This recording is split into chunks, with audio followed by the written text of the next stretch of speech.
Bonjour à tous et bienvenue dans ce 4e épisode de La France en transition.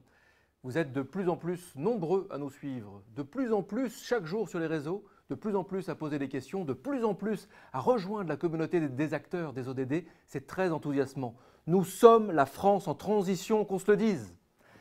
Un mot rapide sur les règles du jeu de cette émission. Bon, elles sont toujours très simples. Ce sont les mêmes qu'hier. Je ne trahis pas de secret en vous disant que ce seront les mêmes demain. Ces émissions sont réalisées avec vous, vous qui êtes derrière votre écran, au bureau, chez vous, au stade, dans le bus, nous sommes ensemble. N'oubliez pas de vous emparer du hashtag La France en transition. Posez vos questions, témoignez, commentez, partagez et montrons qu'il y a des solutions, des pistes, des réflexions, de l'action. Montrons que les ODD sont utiles, nécessaires, stimulants et concrets. De quoi parlons-nous aujourd'hui? Alors, déjà aujourd'hui, nous sommes le jeudi 24 septembre et c'est la journée mondiale de la mer. Donc, nous percutons de plein fouet l'ODD 14 sur le thème des transports maritimes durables au service d'une planète durable. Dans cette émission, nous allons aborder les enjeux qui nous obligent à transformer nos modèles de production pour parvenir à un modèle plus résilient, plus sobre. La stabilité du modèle économique français est sacrément défiée par la crise sanitaire. Ce virus a révélé les fragilités, mais aussi les forces. Nous allons le voir. Le tissu associatif et entrepreneurial a su trouver les ressorts pour pallier les manques dus à la dépendance de la France pour certains biens. Il a fallu être réactif, souple, très créatif. Il a fallu imaginer la transformation de certains métiers. Cette crise sanitaire a également montré la nécessité forte, importante, des métiers du quotidien pour assurer le fonctionnement de la société. Nous allons parler des territoires, nous allons aussi parler de l'émergence d'entreprises avec un rôle sociétal plus fort. Et puis en fin d'émission, nous allons donner une carte blanche à Tariq Shekshak qui nous parlera d'économie régénérative. Alors, c'est parti pour le 4e épisode de La France en transition. Thomas Gouzen, bonjour. Vous êtes secrétaire général du Conseil national de l'industrie. Le Conseil national de l'industrie, c'est une instance consultative placée auprès du Premier ministre. Le moins qu'on puisse dire, Thomas Gouzen, c'est que la crise a impacté sévèrement l'économie française. Chute du PIB, chute des dépenses de consommation des ménages, chute de la formation brute de capital fixe, baisse importante des exportations et des importations. Sur tous les territoires, on l'a vu, la crise a exacerbé certains sujets clés. Elle a révélé certaines fragilités. J'ai envie de vous poser une question qui est très vaste, mais vous aurez peu de temps, Thomas Gouzen. Comment imaginer un nouveau pacte productif qui puisse être compatible avec le cadre de la transition écologique? Oui, bonjour. Vous parlez effectivement des fragilités que la crise a révélées. On pense en fait assez immédiatement à la période du confinement en France, où on a peut-être manqué de masques, manqué de différents équipements médicaux, équipements de protection. En fait, d'un point de vue des industriels, je vais vraiment parler du monde de l'industrie, la première période qui a marqué les esprits, c'était en fait le confinement de la Chine, où les populations chinoises ont été confinées et les usines chinoises en fait ont arrêté de tourner. Et presque immédiatement, on a eu un impact vraiment sur les usines en France en fait qui ont eu des difficultés, des tensions en fait sur leurs approvisionnements, parfois sur des composants en fait qui sont pas nécessairement les composants les plus stratégiques, les plus chers, mais des petits composants en plastique, des petites cartes électroniques, mais qui entrent en fait dans la composition d'une automobile au total. Et sans avoir cette fourniture de l'usine chinoise, on ne peut pas produire en France en fait, par exemple une voiture. Et c'est vraiment cette question de façon aiguë, en fait, qui a vraiment fait émerger des réflexions assez profondes dans le monde industriel sur la sécurité des chaînes de production en fait mondiale et sur les arbitrages un petit peu en mode circuit court, comme on pourrait dire, dans le monde industriel. On a notre siège social en France, en Europe, on a notre R&D, on réfléchit en fait nos produits, on fait notre innovation en France, en Europe. Mais où est-ce qu'on le produit? Est-ce qu'on le produit loin en Asie, loin du centre de décision en Europe, ou est-ce qu'on le produit de façon plus proche, et notamment en France? Vous le dites, ce pacte productif, quelque part, il se retrouve dans le plan de relance qui a vraiment des axes forts justement pour traiter ces sujets de souveraineté industrielle, de relocalisation, de résilience en fait de notre économie. Les premiers axes, ils sont très économiques, c'est typiquement la compétitivité, je vais dire baisser les impôts, mais c'est vraiment les impôts de production qui ont été baissés en fait dans le plan de relance. Ça représente 10 milliards en fait par an, et c'est des impôts, une masse d'impôts en fait très français qui pèsent sur l'industrie. Euh, c'est pas de l'impôt en fait sur les bénéfices, sur les sociétés qui sont des impôts qu'on touche une fois qu'on a gagné l'argent. Là, ces impôts de production, c'est des impôts qu'on paye avant même en fait d'avoir commencé à produire quoi que ce soit. Et là, c'est des impôts, on voit qu'on a un vrai écart en fait avec d'autres pays, notamment avec les pays asiatiques. Les deuxièmes points très économiques, c'est aussi lancer des appels à projets. Et ça, on a plusieurs aussi centaines de millions d'euros d'appels à projets thématiques qu'on a lancés dans le cadre du plan de relance pour soutenir en fait des projets nouveaux de production, de localisation en France. Alors dans des secteurs clés comme la santé, l'agroalimentaire, l'électronique ou aussi tout ce qui est justement qui fournit en fait l'industrie comme la chimie, les matières premières, la sidérurgie, et qui sont en amont en fait de l'industrie qu'on connaît aussi un petit peu plus classiquement. Et il y a bien sûr des axes transition écologique qui sont très forts. D'abord pour la décarbonation en fait de l'industrie, il faut qu'on ait une industrie propre en France et qu'elle soit financée, et pas qu'on puisse produire moins cher mais plus sale ailleurs dans le monde. Et il y a aussi d'autres axes, mais là qui sont un débat européen sur les frontières carbone en fait qu'on a en Europe, justement pour ajuster en fait les prix des produits qui sont importés en France du point de vue écologique. Voilà un grand panorama qui va nous emmener sur tous les enjeux qu'on va essayer d'explorer durant cette émission. Merci à vous, Thomas Gouzen, pour ce panorama. Et avant de prolonger cette émission avec un débat dans lequel nous parlerons entre autres du nouveau rôle que peuvent exercer les entreprises et leur impact sociétal notamment, je vous propose de regarder une petite vidéo très courte qui détaille les mesures apportées par le plan de relance pour faire de la France la première économie décarbonée européenne d'ici 2050. On se retrouve après.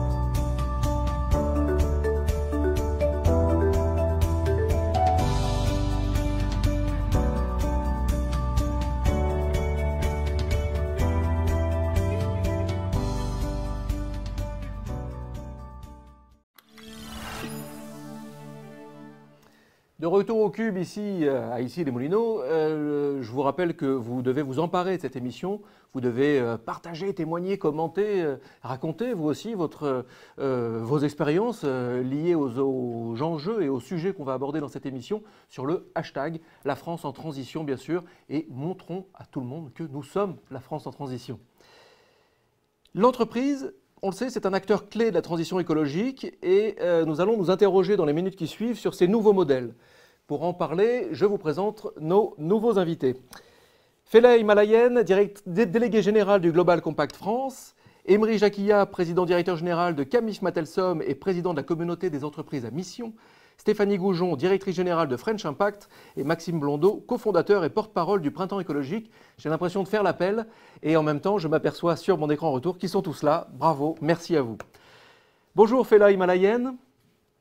Bonjour. Vous êtes délégué général donc de Global Compact France. Alors, pour la faire assez courte, il s'agit du relais officiel du Global Compact des Nations Unies. En France, ce sont plus de 1200 entreprises et organisations à but non lucratif qui se rassemblent autour d'enjeux liés à la RSE et au développement durable. Est-ce que vous pouvez nous dire, évidemment en peu de mots, quelle est l'action concrète du Global Compact France ? L'action du Global Compact France, elle est définie par le secrétaire général des Nations Unies, c'est rendre les objectifs de développement durable concrets pour les entreprises. Et donc, on travaille à travers des groupes de travail, des publications, de l'échange et des outils. Les entreprises, est-ce qu'elles comprennent qu'il faut que ce soit concret? Est-ce qu'elles se servent de la grille des ODD, par exemple? En tous les cas, celles qui s'en servent, on l'a vu pendant cette période, ça a un apport pour elles. Ça a un apport d'abord parce que ça leur permet de regarder leur entreprise sur le temps long.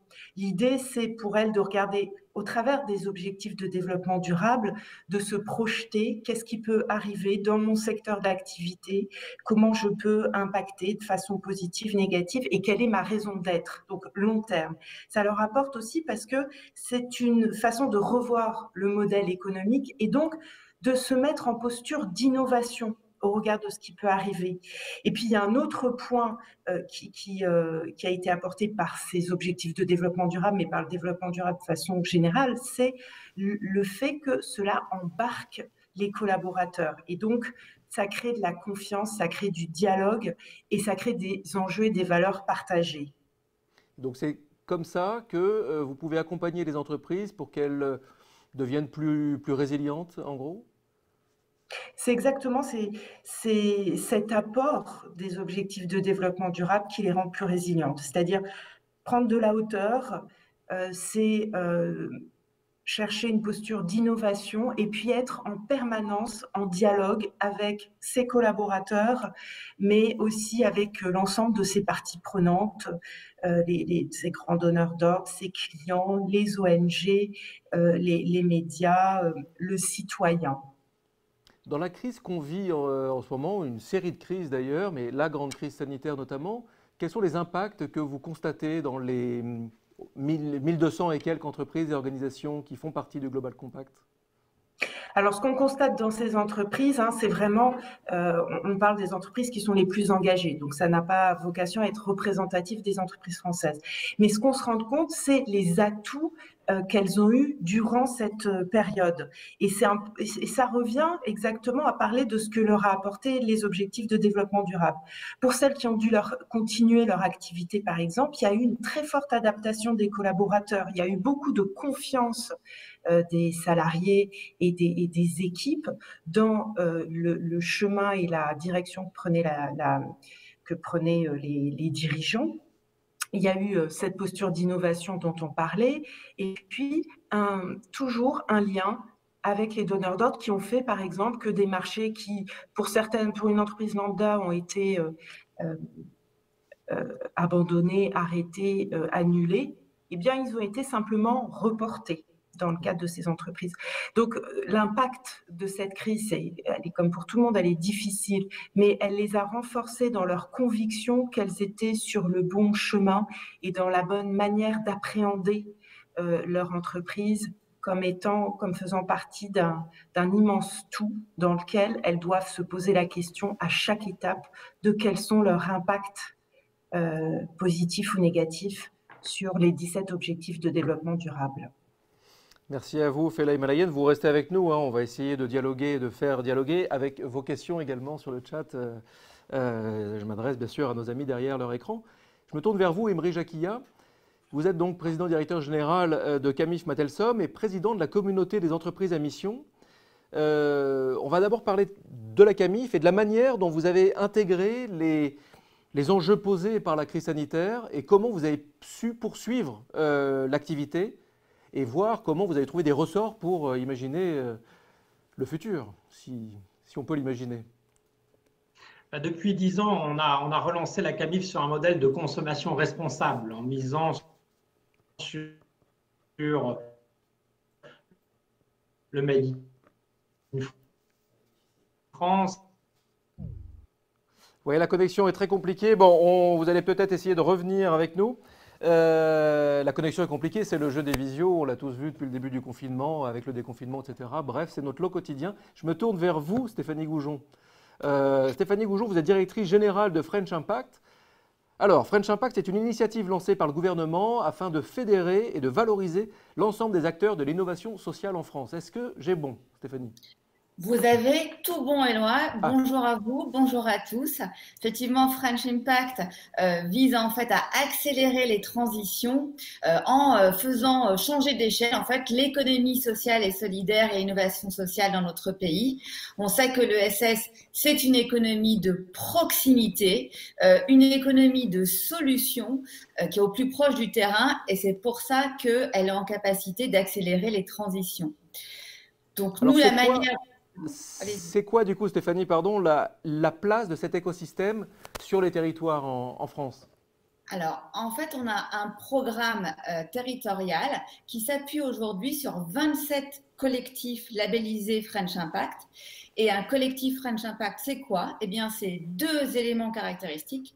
Premier élément, c'est un collectif, c'est-à-dire qu'on va vraiment promouvoir la coopération entre des acteurs qui sont à la fois des acteurs de l'économie sociale et solidaire, mais aussi des entreprises, des TPE, PME, ETI engagées dans le territoire, mais aussi les décideurs publics au niveau local avec des liens avec le national. Donc ça, voilà, c'est un collectif. Et le deuxième élément structurant, c'est que ces 27 collectifs se sont engagés en fait dans des défis, dans des enjeux qui sont très liés en fait aux ODD.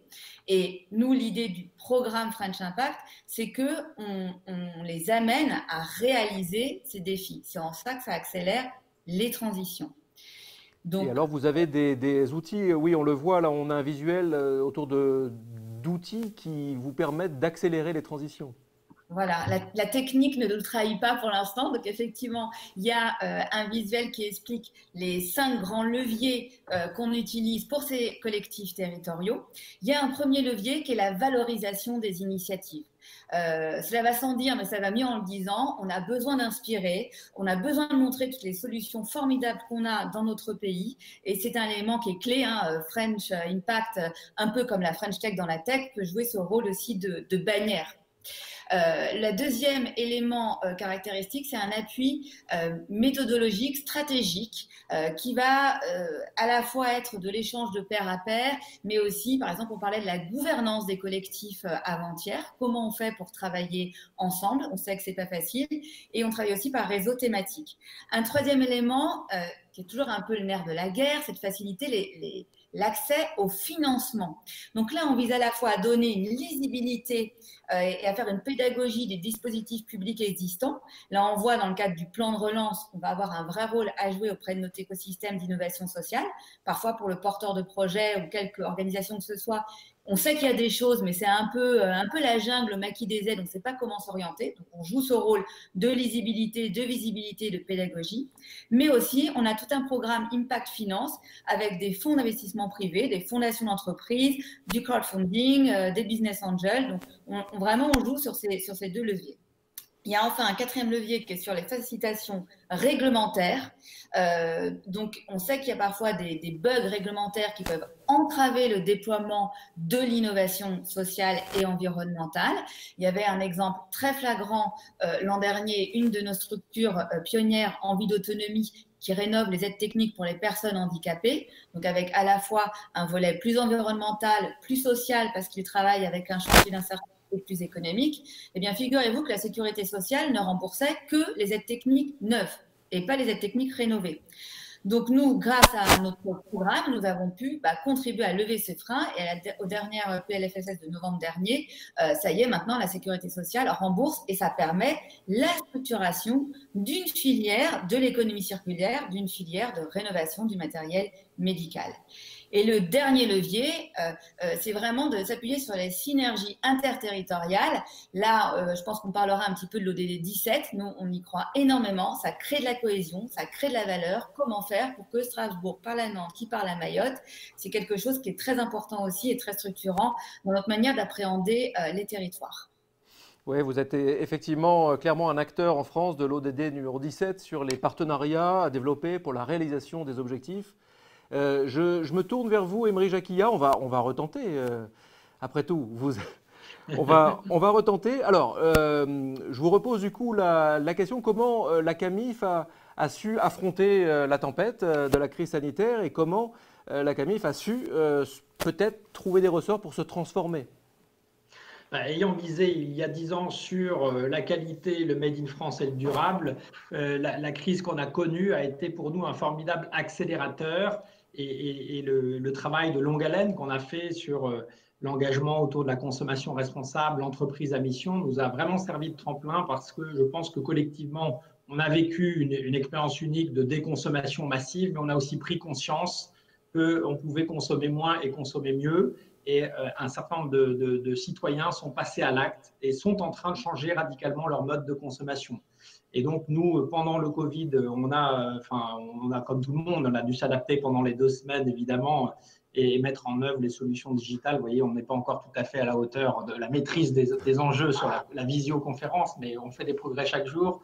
Mais surtout, on a senti une très forte accélération. Elle a doublé de taille depuis la sortie du confinement. Ce qui montre qu'il y a un réel appétit en France, il y a une demande de citoyens pour une consommation plus responsable. Et on a la chance aujourd'hui d'avoir des acteurs, des entreprises qui sont sur nos territoires, qui produisent localement, dans le respect du développement durable, qui sont en train de mettre en œuvre une réelle révolution, celle de l'économie circulaire. C'est un de nos engagements liés à notre projet d'entreprise à mission, faire de l'économie circulaire notre standard. Cette économie circulaire, elle se joue au niveau des territoires. C'est ça qui est très intéressant. Et donc, nous, on est clairement engagés au regard de notre mission qui est de proposer des produits et des services dans la maison au bénéfice de l'homme et de la planète et de mobiliser tout notre écosystème pour imaginer les nouveaux modèles de consommation, de production et d'organisation. On est engagé autour de l'ODD numéro 12, qui est la consommation et la production responsable. Notre ODD majeur, c'est celui qu'on adresse de manière majeure, et ça se traduit très concrètement en transformation même de notre métier, puisqu'on est en train de passer de distributeur à éditeur pour accélérer auprès des fabricants français, à l'aide de designers, à l'aide d'experts de l'économie circulaire, cette révolution de la ressource, cette révolution de la consommation et de la production plus locale, plus responsable, plus circulaire et plus inclusive aussi. Voilà. Je voudrais juste qu'on revienne sur un... Ebry Jacquia, pardon, je voudrais juste qu'on revienne sur un mot-clé, entreprise à mission. Comment on dit entreprise à mission? Est-ce qu'entreprise à mission, c'est vraiment un levier pour affronter le futur, être plus résilient? Est-ce que c'est... Oui, c'est quoi l'entreprise à mission, ça commence par une question existentielle. À quoi sert l'entreprise et à quoi elle contribue dans le monde? C'est cette réflexion qu'on a menée, nous, dès 2013, autour de la raison d'être de Camif. Et on a interrogé pour cela toutes les parties prenantes de l'entreprise, parce que l'entreprise est un projet collectif.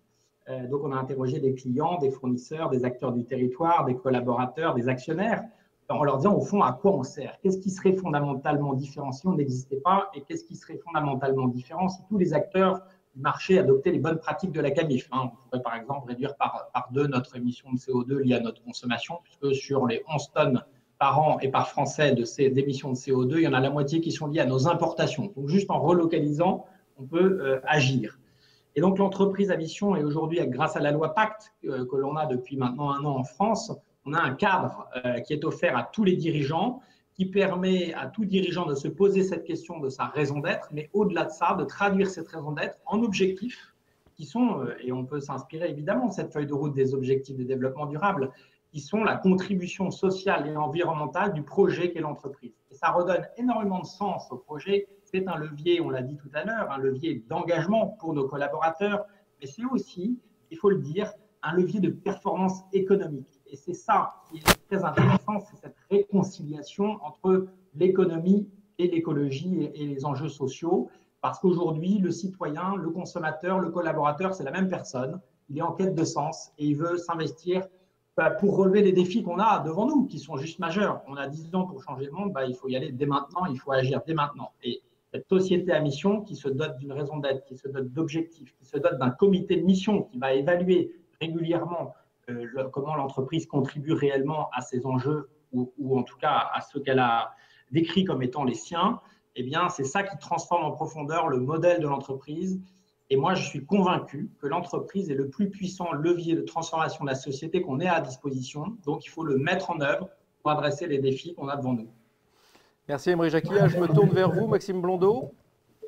Maxime, vous êtes enseignant à Sciences Po, président du collectif Primavera, fondateur de la première union d'éco-syndicats, le Printemps écologique.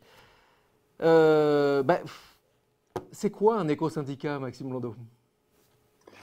Alors bonjour à tous, merci de m'inviter dans cette discussion. Alors, le Printemps écologique, c'est une initiative qui est très récente, elle est nouvelle. On est parti en mai avec, il est né de la rencontre d'associations et d'ONG et de salariés de tous milieux, de tous âges, de tous horizons, un petit peu partout sur le territoire français et d'outre-mer. Et leur point commun, c'est que tous cherchent à s'investir pour l'écologie à travers le travail. Alors, on a parlé précédemment avec les différents invités de toutes les initiatives qui existent, toutes les actions qui sont menées aujourd'hui. Notre constat, c'est que peut-être que les collaborateurs, puisque c'est le terme qui a été employé, les travailleurs, les salariés, les employés, ne sont pas suffisamment engagés, questionnés dans cette transition, dans cette transformation. Et je ne suis pas le seul à le partager, puisqu'aujourd'hui, 75% des Français estiment que les entreprises n'en font pas assez pour l'environnement, mais surtout 70% des salariés voudraient en faire plus dans leur entreprise et n'y parviennent pas. C'est donc que cette aspiration, qu'on trouve partout, n'arrive pas à rencontrer les bons mécanismes pour aller agir et transformer les choses au contact des différentes parties prenantes de l'entreprise. Donc, on est parti de ce constat et on a réalisé que la forme syndicale a quelque chose de particulier. C'est une forme spécifique d'association régie par le Code du travail et qui a la spécificité d'être la seule à pouvoir signer des accords contraignants dans une entreprise. C'est-à-dire que tout autre type d'association, militants, collectifs, même externes, des ONG, etc., ne peuvent pas signer dans une entreprise de petite, de moyenne ou de grande taille un accord contraignant, c'est-à-dire gravé dans le marbre.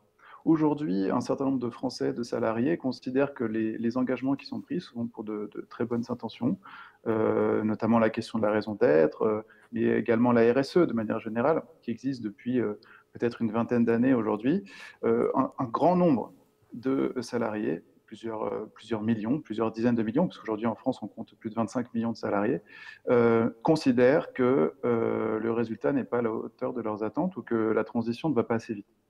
Donc, nous allons utiliser, et c'est ce qu'on est en train de mettre en place, on est en train de construire des syndicats pour le faire, c'est ce qu'on appelle l'éco-syndicalisme, c'est une idée nouvelle, pour aller concilier la transition écologique et la transition juste des modèles d'entreprise et d'administration, parce qu'on a aussi des éco-syndicats qui se créent dans l'administration publique, dans l'éducation nationale, dans la fonction publique territoriale, etc.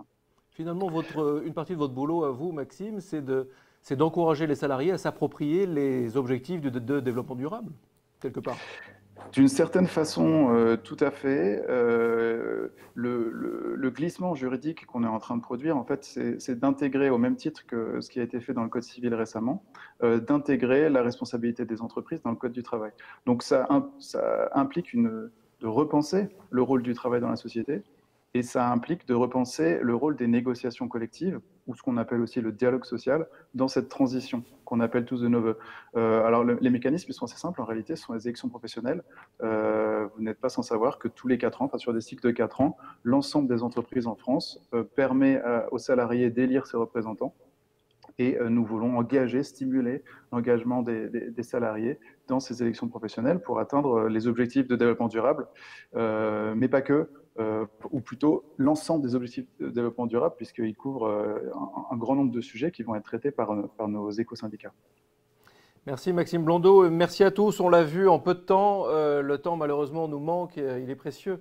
On l'a vu en peu de temps, l'entreprise est vraiment un levier très important dans la transition écologique. Le rôle des salariés également, des collaborateurs est très important. Le rôle des chefs d'entreprise, on l'a vu, et le rôle de toutes les parties prenantes autour de l'entreprise.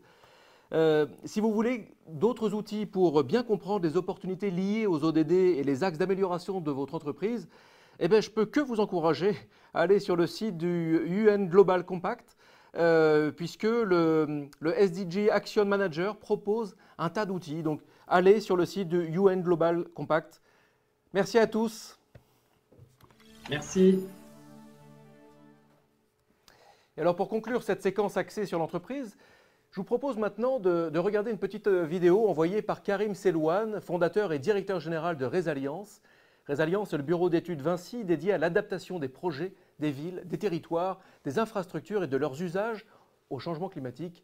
On se retrouve après. Le changement climatique impacte nos modes de vie et l'ensemble des activités économiques. Mais qu'implique la notion de résilience pour l'entreprise? Cela implique de revoir toute sa stratégie à l'aune du dérèglement climatique en termes d'impact existant et futur. Car oui, il existe des scénarios et des modèles qui permettent d'identifier des solutions d'adaptation, quel que soit le secteur d'activité de l'entreprise et son implantation géographique. Les stratégies de résilience doivent donc intégrer la notion du risque physique et financier, anticiper les aléas et accepter l'incertitude quant aux trajectoires du dérèglement climatique. Prenons quelques exemples.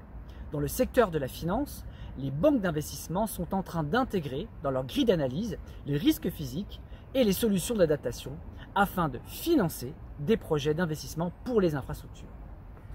Dans le secteur du BTP, Vinci a mis en place un programme d'entreprise résilience climatique soutenu par le COMEX. Ce programme vise, entre autres, à former et sensibiliser l'ensemble des collaborateurs, quel que soit leur métier et leur entité, aux risques climatiques afin qu'ils l'intègrent sur l'ensemble de cycles de vie des projets, des phases conception, travaux, maintenance et exploitation. La résilience climatique ouvre également de nouvelles opportunités de marché. Reprenons l'exemple de la construction et plus particulièrement du bâtiment. Ces derniers vont devoir s'adapter massivement au risque d'inondation et ou de canicule.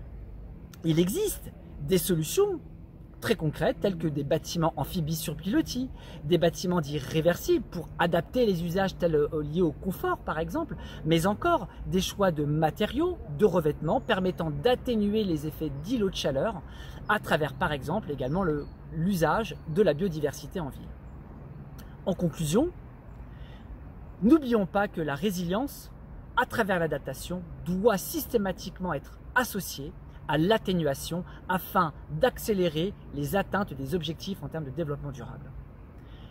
Enfin, la résilience climatique est une source d'opportunités en termes d'innovation, de création d'emplois, tant pour les entreprises que pour les territoires. Et merci Karim Selouane. J'ai quelques annonces à faire. Connaissez-vous la plateforme ESS 2024 ? Non. Eh bien, elle est portée par les Cateno.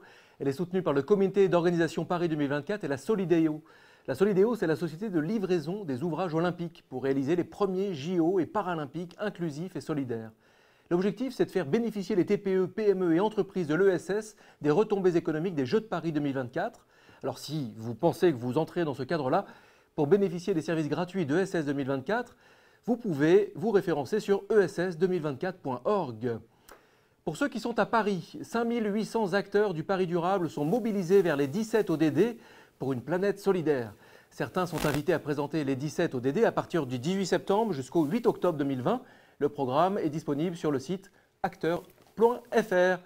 Et la prochaine édition du festival Le Temps Presse, partenaire qui diffuse cette émission, se déroulera fin mars 2021. Et Cinema for Change proposera un marché du film sur les contenus à impact social, sociétal et environnemental. Cinema for Change et KissKissBankBank s'unissent pour soutenir les films à impact. Les porteurs de projets animeront leur campagne de crowdfunding. Cinema for Change se chargera alors de soumettre les meilleurs projets à un réseau d'investisseurs solidaires et financiers. Avant d'aller à la découverte d'initiatives concrètes sur plusieurs territoires, je vous propose de regarder un extrait d'une vidéo réalisée le 7 septembre dernier par l'équipe de la Fabrique à Projets, le laboratoire d'innovation publique des ministères, transition écologique, cohésion des territoires et mer. On se retrouve après.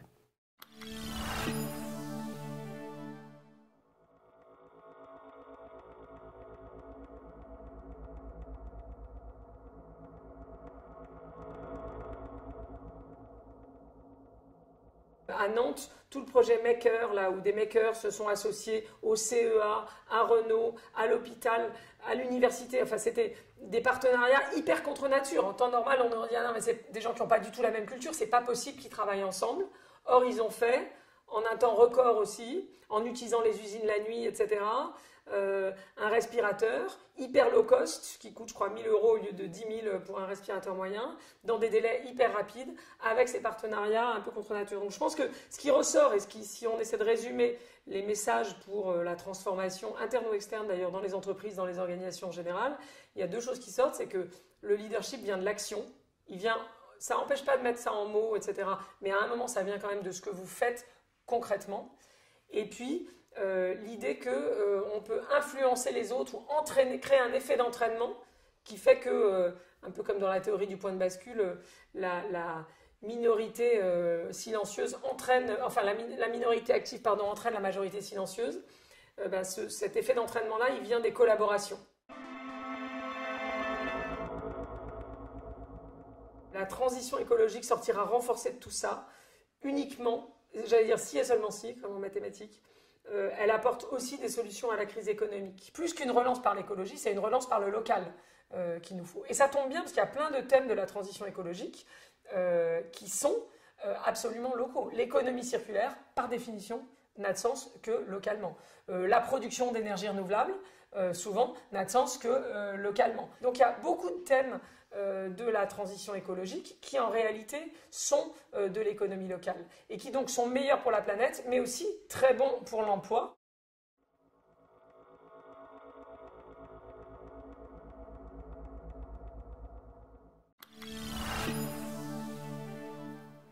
Merci donc à la Fabrique à Projets. Alors, dans le nouvel échange que nous allons avoir, nous allons rappeler l'importance des territoires dans la transition écologique. On a rappelé avant l'importance de l'entreprise, maintenant l'importance des territoires. Et on va rappeler l'ancrage fondamental des projets qui nous emmènent sur la bonne trajectoire.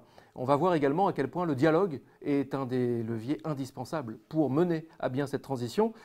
Accueillons nos invités. Pierre Leroy, bonjour. Vous êtes président du pôle d'équilibre territorial et rural du Briançonnais. Sophie Danlos, directrice de Ferme d'Avenir, bonjour. Et Françoise Coutan, vice-présidente du Conseil régional de Nouvelle-Aquitaine. Mais alors, avant de discuter ensemble, avant de démarrer notre échange, je vous propose de regarder ce petit entretien enregistré avec Sarah Schoenfeld, directrice du Comité 21, qui revient avec nous sur le Tour de France des ODD. Bonjour et merci de donner la parole au Comité 21 dans ce 5e anniversaire des objectifs de développement durable.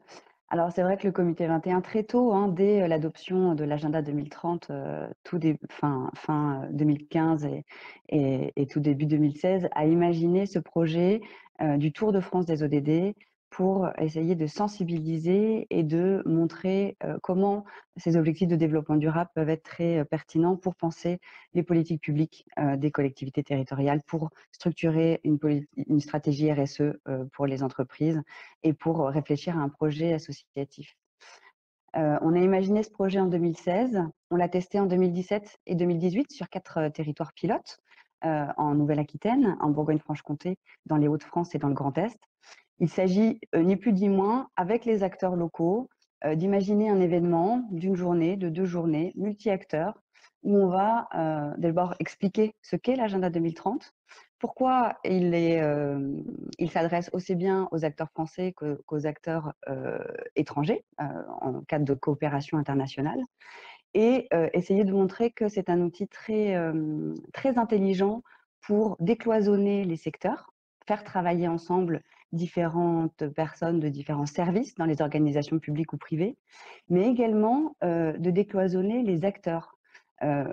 Pour résumer, les acteurs de la coopération internationale et du développement avaient un grand cadre qui s'appelait les objectifs du millénaire pour le développement jusqu'en 2015, et les acteurs de la protection de l'environnement, du développement durable, avaient un autre cadre qui s'appelait l'agenda 21.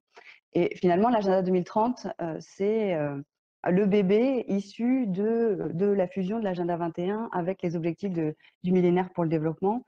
Et il nous semblait très important d'aller partout en France, expliquer que ce nouveau cadre était pertinent pour tout le monde, pour les Européens, pour les Asiatiques, pour les Africains, et aussi pour penser le développement territorial en France.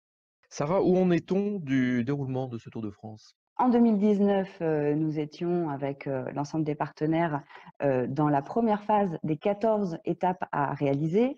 Nous nous sommes arrêtés en Guyane en juin 2019, en octobre 2019 en Centre-Val de Loire et en Normandie.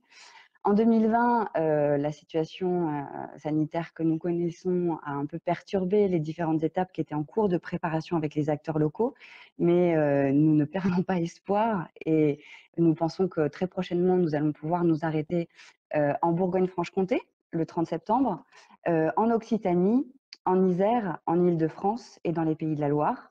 Nous avons des discussions aussi avec des acteurs locaux dans les Antilles et en Corse, mais toutes les étapes ne sont pas encore réalisées et j'encourage vivement les acteurs qui regardent cette vidéo, qu'ils soient collectivités, entreprises, réseaux d'entreprises, associations, à prendre attache avec le comité 21 s'ils veulent participer à la co-construction d'une étape chez eux pour animer ce dialogue multi-acteurs autour de l'agenda 2030. Merci Sarah Schoenfeld et pardonnez évidemment la qualité de l'image, les visios. Les visios sont ce qu'elles sont. Nous nous retrouvons du coup avec Pierre Leroy, Sophie Danlos et Françoise Coutan. Pierre Leroy, vous êtes le président du pôle d'équilibre territorial et rural, le PETR Briançonnais. Je vais le dire, des écrins du Guy S3 et du Queyras. Pierre Leroy, on dit du Guy S3 ou du Guy S3 ? Du Guy S3, oui. Guy S3, je l'avais bien dit. Ce pôle est un territoire de projet qui regroupe 3 communautés de communes, 36 communes, le parc national des Écrins, le parc naturel régional du Queyras. Et alors, vous êtes engagé dans la transition écologique, notamment avec la signature d'un contrat avec l'État. Une question, là, comme ça, Pierre Leroy, c'est quoi pour vous la transition écologique et de quoi a-t-elle besoin sur le territoire? Là, on parle vraiment du territoire. Alors, oui, c'est vrai que je suis très méfiant sur le dévoiement des mots. On a beaucoup parlé de développement durable. Et on a bien vu très rapidement que le développement, il était aucunement durable, surtout dans ce contexte de crise climatique. Donc c'est pour ça que je suis inquiet pour l'avenir, dans le sens où il est question de transition écologique. Mais qu'est-ce que c'est que la transition écologique? À l'origine, ça vient en effet, le concept est venu de Rob Hopkins en Angleterre, où il est question de répondre aux besoins des populations dans une dynamique qui est une dynamique de bottom-up, c'est-à-dire on part d'en bas de la population, et on met en place des projets qui permettent de faire preuve de résilience face à la crise climatique qui est là présente autour de nous. Vous avez une approche, ce qu'on a échangé pour préparer cette émission, vous avez parlé, vous avez une belle expression, vous dites que les élus sont des soignants. Qu'est-ce que vous vouliez dire par là, les élus sont des soignants? Alors c'est vrai que moi je viens du domaine de la santé publique, donc pour moi ça parle. Quand on parle du Covid, eh bien, on demande aux maires, aux élus d'être présents. J'ai fait 2 mandats comme maire d'une petite commune. Pour moi, les élus sont là pour prendre soin d'un territoire et prendre soin d'une population.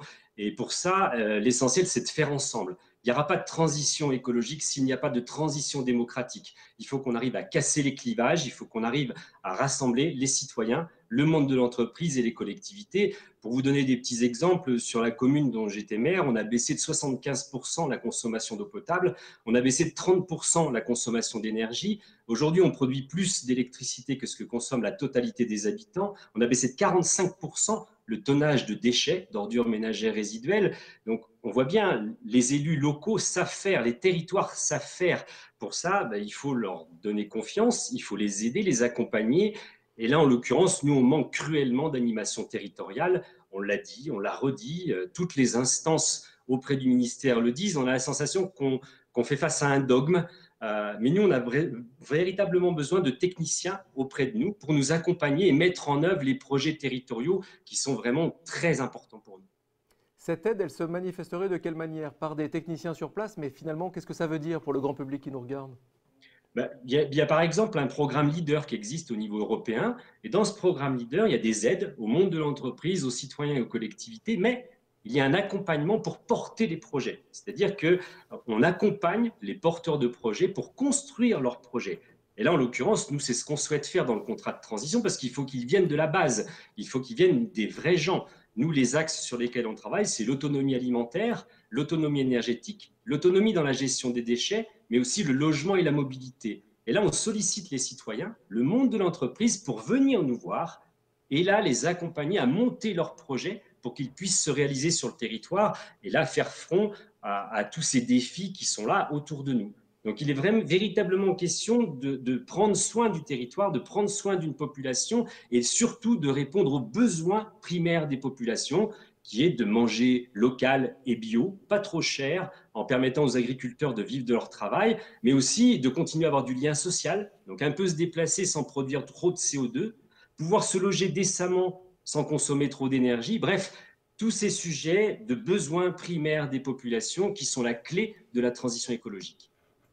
Pierre Leroy, vous restez avec nous. J'ai envie de vous présenter Sophie Danlos. Sophie a une ambition folle, comme toute ambition, de toute façon il ne faut pas se fixer de plafond, faire pousser des fermes en France, partout en France, faire pousser des fermes. Vous êtes la directrice de Fermes d'Avenir, Sophie Danlos. C'est quoi Fermes d'Avenir en quelques mots? Fermes d'Avenir, c'est une association dont la vocation c'est de développer des programmes qui vont soutenir l'accélération de l'agroécologie en France. Donc effectivement, concrètement, on crée des fermes agroécologiques de tailles différentes. On intervient également sur la formation des candidats à l'installation à différents moments de leur parcours. On cherche également des financements pour soutenir ce type de projet.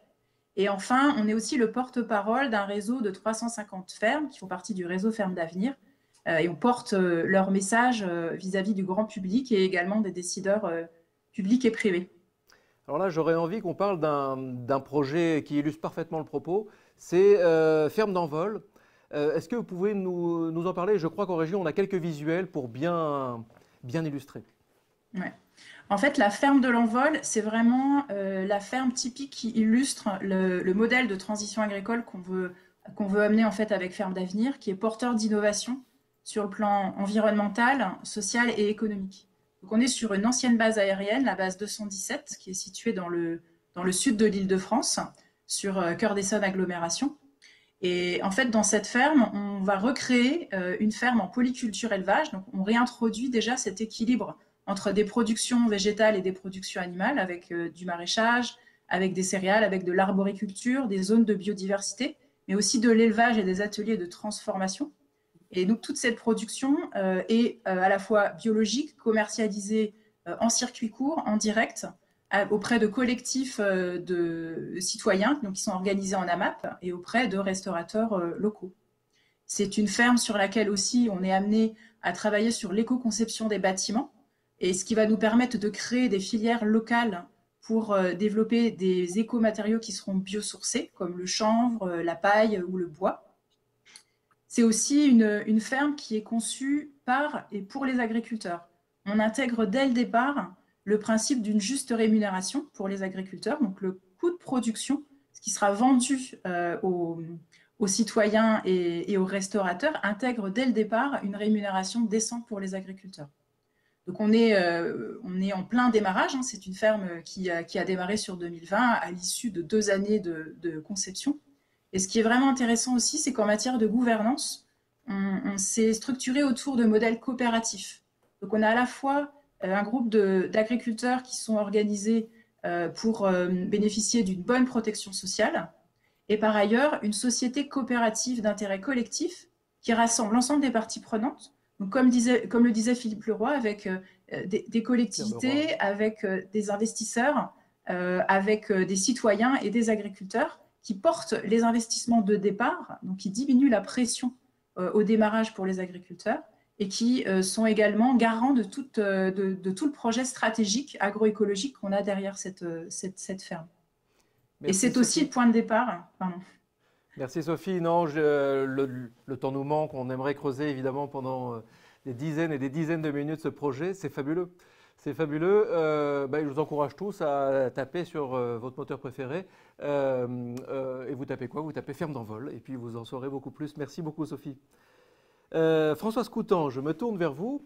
Vous êtes vice-présidente du Conseil régional Nouvelle-Aquitaine. Alors c'est une région qui a vraiment fait de la transition écologique et énergétique l'une des priorités clés et transversales de la mandature, avec l'égalité homme-femme, femme-homme. Et alors il y a une feuille de route qui a été lancée, qui s'appelle Néoterra. Cette feuille de route, alors je la résume, mais vous me reprendrez derrière évidemment. Il y a 11 ambitions, 86 actions concrètes, et vous êtes la première région à avoir été aussi loin dans cet accompagnement de la transition écologique et énergétique. Vous avez d'ailleurs accueilli les premiers également, le Tour de France des ODD dont on a parlé tout à l'heure avec Sarah Schoenfeld. Cette feuille de route Néoterra, vu son ambition, j'imagine que ça n'a pas dû être très simple à mettre en place. Est-ce que vous pouvez nous raconter ce processus? En quelques mots, ce n'est pas si simple. Oui, bonjour. Cette feuille de route Néoterra, elle regroupe à la fois la transition énergétique, écologique, mais aussi sociale et démocratique. toutes ces transitions qui ont été évoquées précédemment. Donc le parcours pour travailler sur des champs transversaux, parce que là on est vraiment sur une approche systémique d'un certain nombre de questions et des transitions, on a besoin de créer l'écosystème régional qui permette de faire cela et les outils. Donc le premier travail que la région Nouvelle-Aquitaine a pu mener, c'est de créer un conseil permanent de la transition énergétique et du climat. Et là, je rebondis sur ce qui a été dit précédemment, puisque ce conseil permanent permet de créer une certaine transversalité dans le fonctionnement des services de la région. On sait bien que les collectivités ont souvent l'habitude de travailler en silo et c'est compliqué. On ne peut pas parler de transition énergétique et climatique dans un fonctionnement de ce type. Donc, on a vraiment été obligé de créer cet outil. Et puis, en parallèle, une gouvernance externe que nous avons appelée le Comité régional des acteurs, qui regroupe aujourd'hui près de 580 structures. C'est à la fois des collectivités infrarégionales, mais aussi des citoyens, des acteurs économiques, de l'agriculture, des transports, de la formation, qui sont tous engagés dans les questions de transition énergétique et qui nous accompagnent dans la co-construction des actions que nous menons. Et c'est comme cela que nous avons co-construit le volet climat-air-énergie du SRADET. Nous avons adopté notre SRADET récemment. Et puis, petit à petit, est venue l'idée de créer cette feuille de route dédiée à la question des transitions. Et donc, l'écosystème ayant été créé précédemment, on a pu avancer. Les services ont travaillé vraiment ensemble avec les acteurs du territoire pour pouvoir construire à la fois ces objectifs et à la fois ces actions que maintenant nous devons décliner de manière opérationnelle au niveau de la région. Mais je rappelle quand même que la région Nouvelle-Aquitaine est peut-être la première à avoir créé cette feuille de route Néoterra, mais nous sommes aussi la première à avoir mis en place un comité scientifique dédié aux questions des règlements climatiques, piloté par Hervé Le Treut. Ce comité scientifique à Climaterra a été créé en 2011 avec une première version à l'échelle de l'ex-Aquitaine en 2013.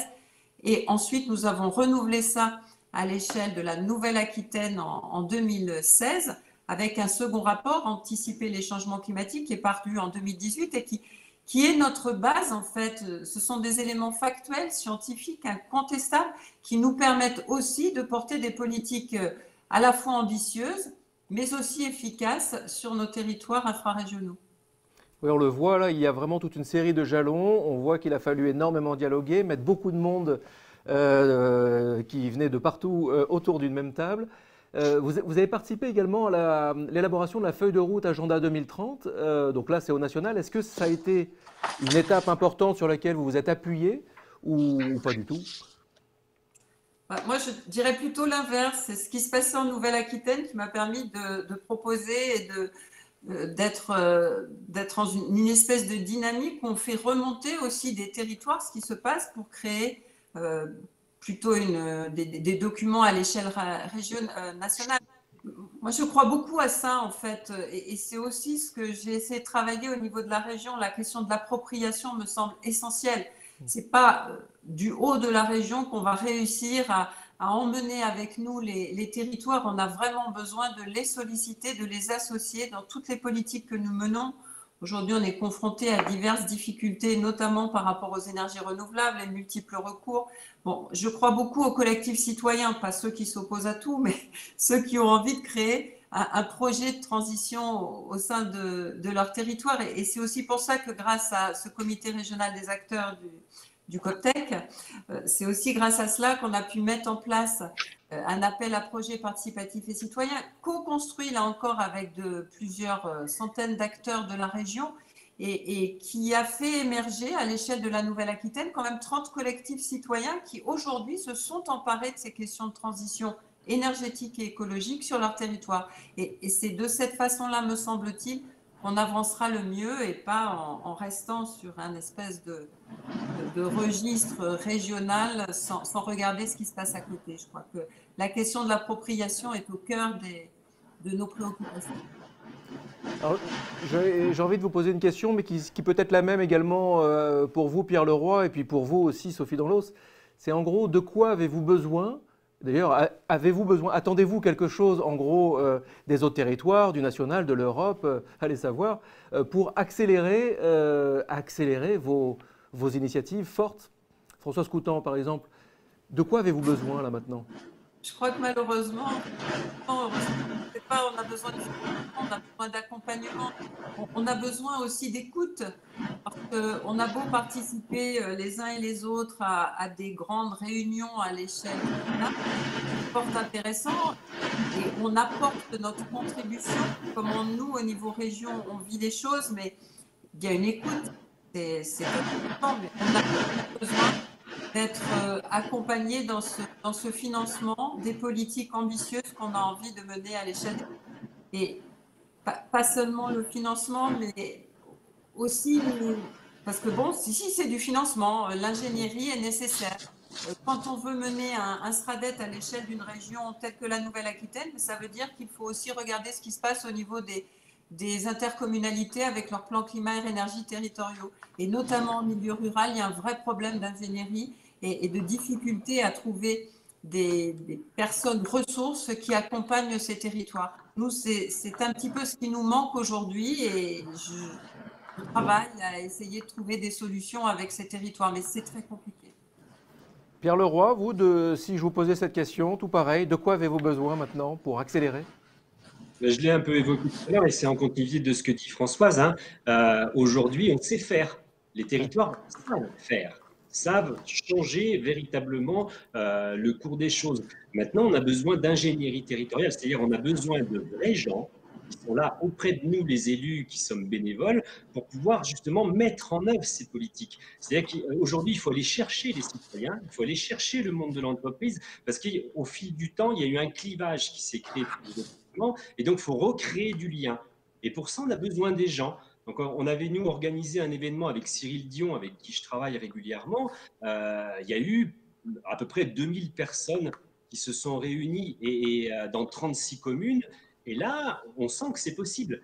Mais pour ça, moi, je ne peux pas, seul en tant que bénévole, organiser un événement comme ça. Je peux pas. J'ai besoin de techniciens près de moi. En plus, il y a beaucoup de jeunes qui cherchent ce type d'emploi parce qu'ils cherchent du sens dans leur activité professionnelle. C'est souvent des ingénieurs qui viennent de grandes écoles et qui sont prêts à travailler avec nous à des salaires qui sont déjà pas très élevés d'ailleurs, mais qui font des choix dans le sens. Ils ont envie de travailler sur les territoires avec nous. Donc, moi, je supplie, ça fait plusieurs années, je dis, mais enlevons 0,5% sur le budget d'investissement qui nous sont alloués. 0,5%. Mais permettons-nous d'avoir un petit peu de budget de fonctionnement pour pouvoir monter ces projets. Pour nous, c'est déterminant, c'est crucial.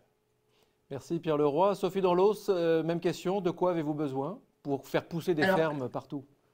Je confirme cette difficulté des collectivités à financer notre propre ingénierie que nous, Fermes d'Avenir, on apporte, parce qu'on sent que c'est une vraie difficulté pour que nous puissions intervenir auprès des territoires. Et l'autre difficulté à laquelle on est confronté, c'est la phase d'après, c'est-à-dire à partir du moment où il faut opérationnaliser les projets, où il faut, sur la partie agricole, acheter du nouveau matériel, acheter éventuellement du foncier, recréer des infrastructures industrielles de transformation alimentaire. Eh bien, c'est là qu'on a de la difficulté en fait, à trouver aujourd'hui du financement à impact sur des projets dont le retour sur investissement en agriculture n'est pas forcément très élevé. Voilà, donc on a cette besoin de financement qui vient après, qui peut devenir bloquant à un certain stade. Merci à vous trois, merci beaucoup pour votre participation à cette émission. Est-ce que vous connaissez le Centième Singe ? Le Centième Singe, c'est un tiers-lieu agricole périurbain, à la fois mi-ferme, mi-bureau. Sa cofondatrice et coordinatrice, Amandine Largeau, nous a envoyé une petite vidéo pour nous montrer ce projet étonnant et on se retrouve juste après. Bonjour, je m'appelle Amandine Largeau et je coordonne le tiers-lieu du Centième Singe, qui est donc un tiers-lieu agricole périurbain. Les deux principaux enjeux que le Centième Singe vise à adresser, c'est vraiment les enjeux du territoire périurbain et les mutations du rapport au travail. Sur le territoire périurbain, c'est vraiment comment est-ce que l'on met à disposition des lieux communs, que ce soit dans le domaine tertiaire ou dans le domaine agricole, dans lesquels les gens peuvent venir collaborer, travailler, coopérer, se rencontrer, Sachant qu'en territoire périurbain, l'enjeu, c'est vraiment le côté paupérisation sociale, en fait, puisque ces territoires sont pour le moment uniquement réservés sur les zones résidentielles ou les zones commerciales. Donc, comment est-ce qu'on en fait des territoires vivants avec une identité forte? Et l'un des vecteurs de l'identité passe par la réconciliation entre le tertiaire et l'agricole et ce lien que peut faire le périurbain. Sur les mutations du rapport au travail, le périurbain intervient puisqu'il accueille, il héberge 50 à 60% des actifs. Et comme le monde du travail est traversé par de profondes mutations et qu'on observe des pertes de sens, des pathologies burn-out, etc. Et surtout énormément de reconversions ou de velléités de reconversion professionnelle, beaucoup qui interviennent dans le tertiaire et on va assister comme ça à l'émergence d'espaces de coworking qui vont accueillir des indépendants, des auto-entrepreneurs, des télétravailleurs maintenant aussi suite au Covid. Mais également beaucoup de reconversions professionnelles dans le domaine agricole que l'on va appeler néo-agriculteurs. Il faut savoir qu'à l'heure actuelle, en agriculture, 40% des reprises d'activités agricoles sont faites par des néo-agriculteurs. Donc le centième singe a pour objectif vraiment de servir de support à ces mutations, de support à ce territoire. Et l'une des particularités, donc, c'est que le tiers-lieu est adossé à un espace test agricole qui est un dispositif qui permet d'accompagner, de sécuriser les reconversions professionnelles des néo-agriculteurs agroécologiques et de venir favoriser leur implantation dans le périurbain morcelé, faisant ainsi effet levier auprès des communes pour qu'elles préservent les dernières terres cultivables, arables qu'elles ont et qu'elles les gardent surtout en réserve publique pour les sortir des enjeux de la spéculation. Voilà, je vous remercie beaucoup. Bonne soirée. Merci Amandine. Et entre ce tiers-lieu agricole et l'entretien que nous allons avoir tous ensemble avec vos commentaires, vos questions autour du biomimétisme et de l'économie régénérative avec Tariq Chekchak, je vous propose de partir en Corse à la découverte de la permaculture avec cette petite vidéo produite par Energy Observer Solutions. On était très heureux d'avoir des jeunes qui viennent s'installer à Barétali, parce qu'on peut dire que le maximum, ce ne sont que des vieux. Et moi j'en fais partie parce que j'ai quand même 88 ans. Surtout le plaisir d'avoir des légumes frais.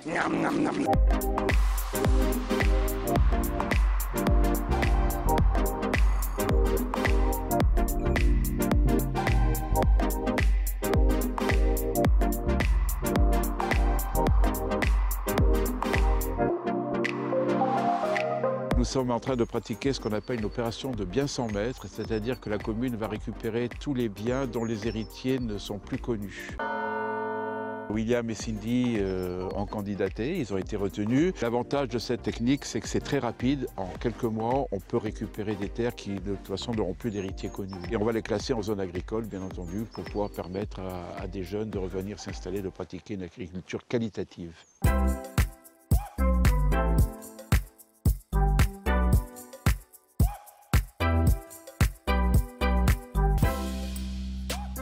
Je prépare un panier pour Colette, une de nos clientes. Nous travaillons essentiellement en circuit court, puisque nous livrons les habitants de la commune. Le plus loin, c'est à 5,5 km environ d'ici.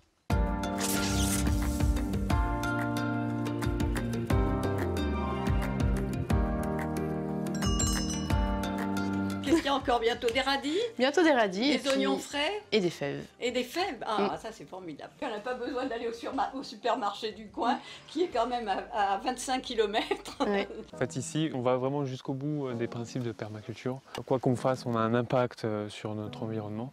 Et à un moment donné, il faut se questionner sur comment on fait pour qu'il soit le plus positif possible. Donc il n'y a rien de mieux que d'observer ce qui se passe dans la nature, le fonctionnement des écosystèmes naturels, et puis d'essayer de reproduire ces systèmes.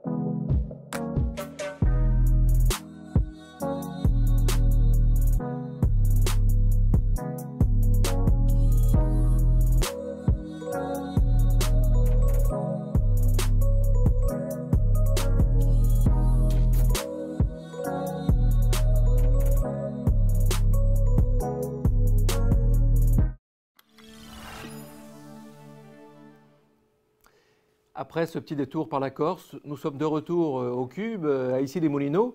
Et j'ai le grand plaisir d'accueillir Tariq Chekchak. Bonjour. Le plaisir est pour moi. Alors, vous êtes directeur du pôle biomimétisme de l'Institut des futurs souhaitables. L'exercice qu'on va vivre ensemble est un exercice tout à fait particulier, je vous propose une sorte de carte blanche. Ça veut dire que moi, je ne sais pas vraiment ce que vous allez dire, et c'est tant mieux. Pendant 6-7 minutes, on va, je pense, essayer de comprendre avec vous ce que vous appelez l'économie régénérative. Vous allez être seul à parler, on ne vous interrompt pas, et peut-être que dans 7 minutes, je me manifesterai juste.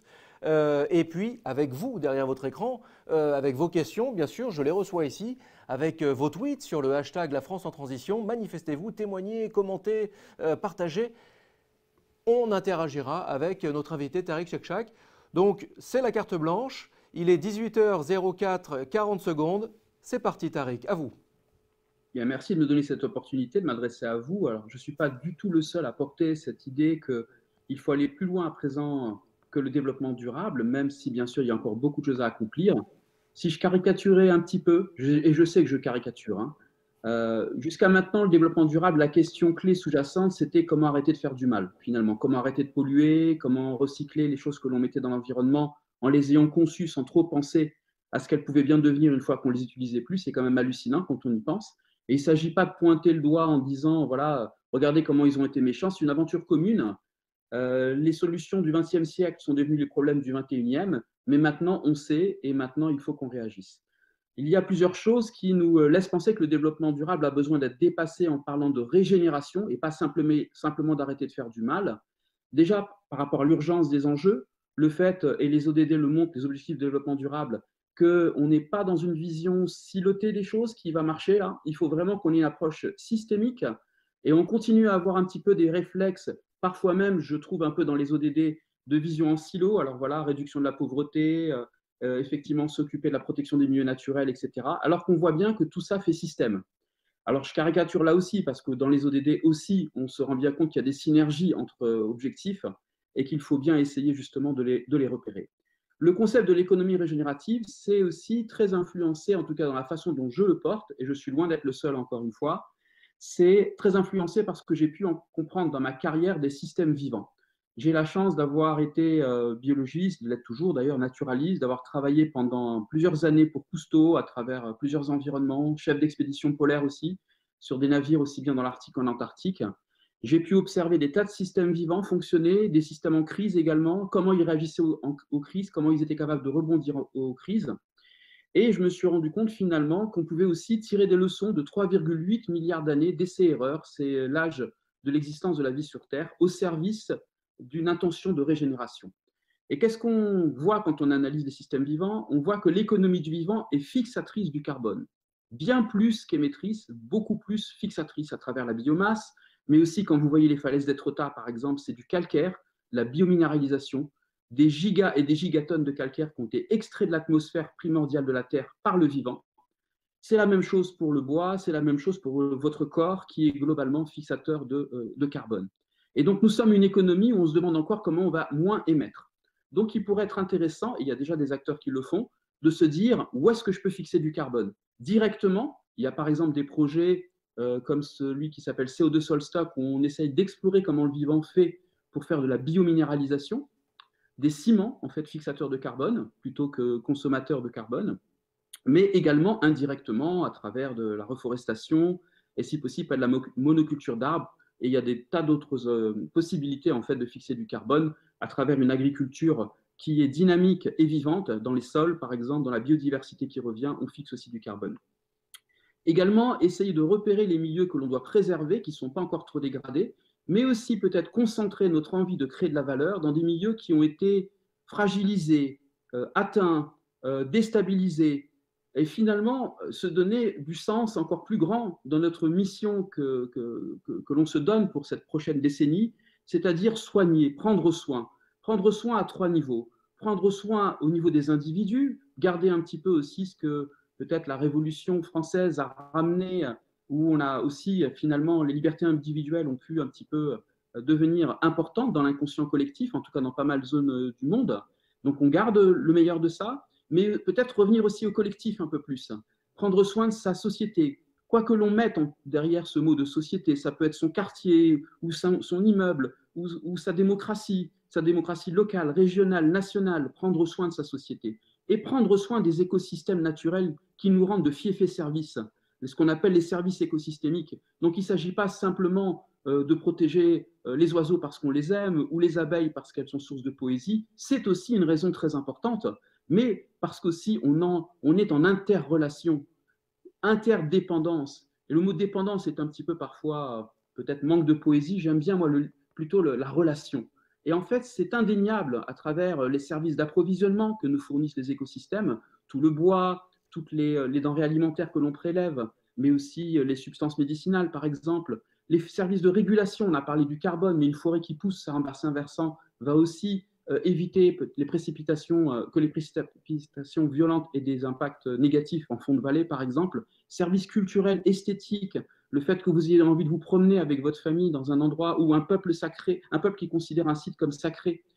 Et tout ça, en fait, c'est aussi permis grâce à ce qu'on appelle les services de soutien, l'oxygène que vous respirez et qui est produit par les plantes, par exemple, et les algues. Alors l'idée, voilà, c'est de se dire qu'on peut faire comme le vivant dans l'économie régénératrice, réparer effectivement les endroits qui ont été dégradés, et puis aussi miser sur la diversité, parce que quand vous prenez l'exemple d'un récif de corail, par exemple, qui est dans un milieu extrêmement transparent, donc qui est pauvre au départ, quelle création de valeur? Quelle création de valeur grâce à quoi? Au jeu de la diversité, des interdépendances et des relations entre espèces. Donc il y a une promesse de création de valeur qui est en partie découplée de la consommation excessive de matière et d'énergie, grâce au jeu de la diversité et au partage de valeur et au fait que le déchet de l'un devient la ressource de l'autre. Dans le vivant, l'eau est le solvant universel. Et il y a beaucoup de gens de l'économie, de la chimie par exemple, qui sont bien sûr depuis plusieurs décennies déjà en train de parler de chimie verte, chimie blanche, essayer d'éviter les solvants toxiques, avoir une parcimonie en atomes, utiliser plutôt des atomes qui ont été testés par le vivant plutôt que ce qu'on appelle le tableau de Mendeleïev, la diversité des possibles, et on se rend compte qu'après on a mis des neurotoxiques ou des choses qui ne peuvent pas facilement se décomposer dans l'environnement. L'eau comme solvant universel, miser sur ce qui est abondant plutôt que ce qui est rare. Ça aussi c'est intéressant. La logique, c'est du bon sens, ce n'est pas du dogmatisme. Qu'est-ce que l'on peut faire pour créer de la valeur à partir de quelque chose qui est abondant? Sinon, c'est un cul-de-sac annoncé. Et regardez, la plupart de nos économies privilégient la rareté, en fait. Ce qui est rare a de la valeur. Dans le vivant, les atomes les plus abondants sont les plus présents. Carbone, oxygène, azote, phosphore, soufre, hydrogène. Et puis, il y a aussi, bien sûr, je l'ai dit tout à l'heure, tout déchet est une ressource pour quelqu'un d'autre. À une exception près, le carbone, qui a été extrait du flux pour être enfermé dans le stock. On peut aussi réfléchir à l'économie régénératrice en se disant comment remplir finalement les besoins humains fondamentaux d'une autre façon. Déjà, en redonnant du sens à ce que l'on fait. Vous avez certainement exploré pendant cette journée la notion d'entreprise à mission. Nous sommes une espèce, un singe tout à fait particulier, qui peut collaborer grâce à la culture à des millions d'individus potentiellement. Et pour ça, il faut créer du sens. Il faut créer une histoire qui donne envie d'avenir. Il faut aussi qu'on nous dise les mauvaises nouvelles, et on en entend beaucoup de nos jours, parce que ça nous permet un petit peu de nous rendre compte de la force des enjeux et de l'appel finalement à changer, mais en même temps, ce n'est pas ça qui va nous nourrir en termes d'énergie de changement. Comme le disait Spinoza, la puissance d'agir vient de la joie. Et le fait de prendre soin, de régénérer, alors on éveille en nous la puissance d'agir. Et ça, il ne faut vraiment pas le négliger. Une espèce comme la nôtre a besoin de sens. A besoin aussi de reconstruire de la confiance, de l'envie de faire ensemble. Confiance envers les institutions, confiance envers nos représentants politiques, confiance envers le fait également que on puisse répondre à nos besoins tous ensemble sans que certains soient laissés sur le bord de la route. Nos besoins sont lesquels? De santé, bien sûr, et l'époque nous montre à quel point c'est un enjeu crucial. La capacité aussi d'influencer, d'avoir sa voix audible, et la capacité aussi de monter en compétence, la capacité de s'améliorer. Ce sont des choses importantes pour les humains. Et puis la justice, l'impartialité. Tout ça fait finalement un petit peu partie de l'économie régénérative, humaniste, et resynchronisé avec les grands flux du vivant. Merci Tariq. On aurait pu vous écouter pendant des dizaines de minutes, mais l'exercice était contraint, était court. Bravo, vous avez totalement respecté les règles de cet exercice. Alors, vous avez été nombreux à envoyer des questions. J'en ai aussi. On fait quoi? Je vais commencer par les vôtres du coup. Alors, une question de Samantha pour vous Tariq. Est-ce que la crise a permis de mettre en pratique l'économie génératrice?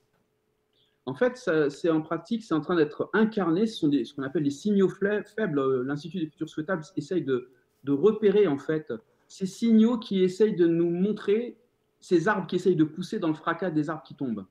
Et en fait, c'est pas nouveau, hein. Je prenais un exemple récemment, même en Afrique, Songhai, 1985, un prêtre qui s'appelle Godfrey Nozanzo, qui crée en fait un système permacole finalement, hein, près d'une ville au Bénin, Porto Novo, en essayant de refermer les flux finalement, de prendre les déchets de l'agriculture pour nourrir du bétail, pour également faire de l'aquaculture, mais également créer des zones de formation, créer du sens. Et c'est en train de se multiplier, et là, il vise une quinzaine de pays. En France, vous avez découvert tout à l'heure avec la petite vidéo, bien sûr, des zones où on expérimente ce genre de choses. Et là, c'est vraiment intéressant parce que l'agriculture, effectivement, est un bel exemple de ce qu'on appelle des réponses synergiques. Je réponds à un besoin humain fondamental qui est le besoin de s'alimenter, et sainement si possible, et en même temps, je réponds à plein d'autres besoins.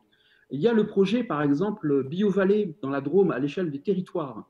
Ça, c'est vraiment intéressant. Ça a commencé dans les années, à la fin des années 90 par l'idée qu'il fallait rénover la rivière Drôme, qui était vraiment l'axe central finalement de ce territoire et qui était non seulement polluée, elle servait quasiment de décharge publique dans certains cas, dans les années 80, mais également avec plein d'ouvrages finalement qui cassaient un petit peu son flux naturel. Un gros projet avec beaucoup de fédérations de tous les acteurs, basé également sur la rénovation des sols pour l'agriculture. C'est devenu une des principales zones en Europe en termes de densité pour l'agriculture biologique. Et ils ont créé en fait ce label BioVallée. Et maintenant, on est en train d'explorer avec eux, entre autres l'Adréal Auvergne-Rhône-Alpes et le CEREMA, comment les principes du vivant que je viens de vous évoquer assez brièvement pourraient aider peut-être à l'étape suivante, d'une rénovation plus large encore que ce qui a été l'eau, qui est pourtant essentiel, hein. Je ne dis pas du tout que c'était négatif, au contraire, c'était vraiment déjà merveilleux de commencer par ça. Mais là, peut-être qu'il y a une ambition d'aller encore plus largement. Et pour la petite anecdote, ils ont gagné même un prix international de rénovation des rivières qui a été gagné en Australie suite à la rénovation. Donc il y a plein d'exemples en fait, hein. Ce n'est pas quelque chose qui dépend de la crise actuelle. Simplement, il est temps de passer à l'échelle, il est temps de fortifier ces signaux et de montrer ceux qui le font et qui n'attendent pas qu'on leur dise que c'est possible. L'impossible n'est que temporaire et il est temps de prendre nos rêves au sérieux et d'en faire une stratégie. Une autre question, une question de Charlotte. Est-ce que l'espèce humaine a la même place que les autres espèces dans l'économie? Alors elle met l'économie dégénérative, peut-être que ça a un sens aussi. Alors l'économie dégénérative, effectivement, c'est créer la valeur pour certains en détruisant beaucoup de valeurs pour d'autres, y compris pour des espèces non humaines, tout en ne se rendant pas compte qu'on était tous dans le même bateau, le magnifique navire céleste qui s'appelle la Terre, la planète Terre, et que c'était complètement stupide de faire cela. Ceci dit, ça ne date pas de cette époque, hein. C'est vieux comme l'humanité, il y a toujours eu des sages et des gens qui ont été dans l'excès. Les empires, les grandes guerres, même de l'Antiquité, on a vu dans certaines zones que quand l'humain était arrivé, ça s'est traduit parfois par des disparitions d'espèces, mais ce n'est pas une fatalité. Il y a aussi des cultures qu'on appelle de peuples autochtones qui ont su en fait garder ce sentiment d'interrelation, ce sentiment qu'on finalement on est peut-être une espèce qui a la capacité de réfléchir notre place dans le monde, mais que d'autres espèces aussi, comme le disait Darwin lui-même, ont peut-être cette capacité de l'intelligence. En tout cas, on est en train de le prouver maintenant par pas mal d'études en éthologie, entre autres, la science du comportement. Donc, quand on a cette capacité à se reconnaître dans un miroir, donc à avoir finalement une image de soi, eh bien, il y a le revers de la médaille. C'est qu'on peut développer, on n'est pas en prise directe avec ce qui se passe dans l'environnement, et les espèces qui sont en prise directe s'adaptent. Ça peut prendre quelques générations, mais elles s'adaptent à ce que l'environnement leur envoie comme signal. Mais nous, espèces à dimension culturelle, eh bien, on crée des concepts comme la croissance, basée sur les substances extraites de la croûte terrestre, basée sur des produits chimiques qui restent en circulation dans le vivant, basée sur la destruction physique des écosystèmes, basée sur le fait qu'on va créer peut-être des obstacles à certains humains pour remplir leurs besoins humains fondamentaux. Mais néanmoins, on a l'impression qu'on a gagné à ce jeu-là, un jeu purement conceptuel. L'invitation du biomimétisme, c'est de se servir d'une sagesse immanente, quelque part, d'espèces qui n'ont pas forcément toute cette capacité-là, mais qui nous montrent finalement ce que le système renvoie comme recette qui a bien fonctionné depuis 3,8 milliards d'années. Alors, moi, je vais citer un ami de l'Institut qui s'appelle Patrick Vivray. Dans l'histoire de la vie sur Terre, il y a eu l'apparition de l'oxygène avec la photosynthèse. Pour les espèces qui n'étaient pas là, ça a été une catastrophe, qui ne vivaient pas avec de l'oxygène, c'était une catastrophe, parce que cet oxygène provoquait de l'oxydation, ce qu'on appelait la grande crise de l'oxydation. Puis ça a été une formidable opportunité pour les espèces suivantes qui ont utilisé l'oxygène comme ressource. Patrick dit peut-être que l'apparition de la conscience discursive, comme chez l'humain, eh bien ça provoque une grande crise, mais qui est une stimulation pour l'étape suivante, en espérant qu'on soit les acteurs de cette étape suivante et qu'on ne soit pas une espèce qui sera balayée parce qu'on n'aura pas su évoluer et faire en sorte de se resynchroniser. Merci beaucoup Tariq, merci Tariq Shekshak d'avoir été avec nous, merci d'avoir relevé le challenge de cet exercice très particulier. Et eh bien on vous retrouve, j'invite nos internautes à suivre l'Institut des futurs souhaitables. Et puis on retrouve Tariq Shekshak, donc directeur du biomimétisme à l'IFS. Merci beaucoup.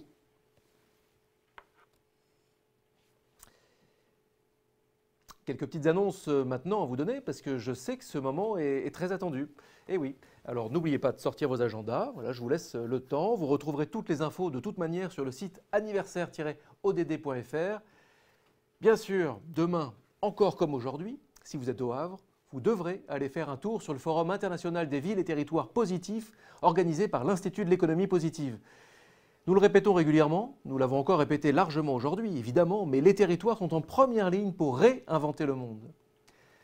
Vignerons par nature pour une viticulture durable, à l'occasion de la Semaine européenne du développement durable, demain 25 septembre à partir de 17h30, ça tombe bien, c'est juste après l'émission de demain, vous pourrez découvrir les projets durables de l'association Arbres et Paysages en Champagne. Il sera question de viticulture durable, de zéro déchet, d'écosystèmes fertiles, de génie végétal ou encore d'économie circulaire. J'ai également une autre information qui concerne le collège Van Gogh de Blénaud-les-Ponts-à-Mousson, qui est membre du réseau des écoles associées de l'UNESCO. Hier, ils ont accueilli Jennifer de Temerman, députée présidente du groupe d'études sur les ODD à l'Assemblée nationale, pour lui présenter le projet Erasmus+ autour de la promotion par les web radios. Demain, il y a un enregistrement d'une émission de web radio. Vous ne devrez pas le manquer. J'espère que vous avez bien tout noté. Ne vous inquiétez pas, ce ne sera pas noté. Mais vous retrouverez tout sur le site anniversaire-odd.fr. Demain, c'est un jour très spécial. Alors demain on a rendez-vous ensemble, vous et nous, dès 15h30. 15h30 au même endroit qu'aujourd'hui. Nous co-construirons une émission importante avec des invités en plateau au Cube à Issy-les-Moulineaux, d'autres à distance. Et puis nous reviendrons sur les grandes lignes de cette semaine spéciale consacrée au 5e anniversaire des ODD.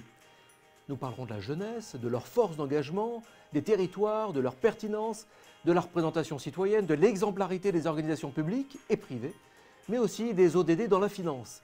Et nous conclurons cette semaine magnifique avec Valérie Masson-Delmotte, coprésidente du groupe numéro 1 du GIEC. Toutes ces émissions sont à voir, je le répète, et à revoir en replay. Merci à vous tous qui avez suivi cette émission sur les différentes plateformes. Merci au Cube d'accueillir cette semaine très spéciale. Merci à nos invités qui nous ont permis d'aller toujours plus loin sur un certain nombre de sujets. Merci à la communauté des acteurs des ODD qui s'agrandit un peu plus chaque jour. Merci à l'équipe organisatrice dans son ensemble et notamment le ministère de la Transition écologique, le CGDD 22e siècle. Merci à nos amis de Hello Asso, le Rendez-vous des Futurs, Ashoka France, Make Sense, Convergence, Parc News, le Festival Le Temps Presse 22e siècle qui ont diffusé cette émission. À demain, 15h30 pour un nouvel épisode. À tout de suite sur les réseaux. Et n'oubliez pas, nous sommes la France en transition.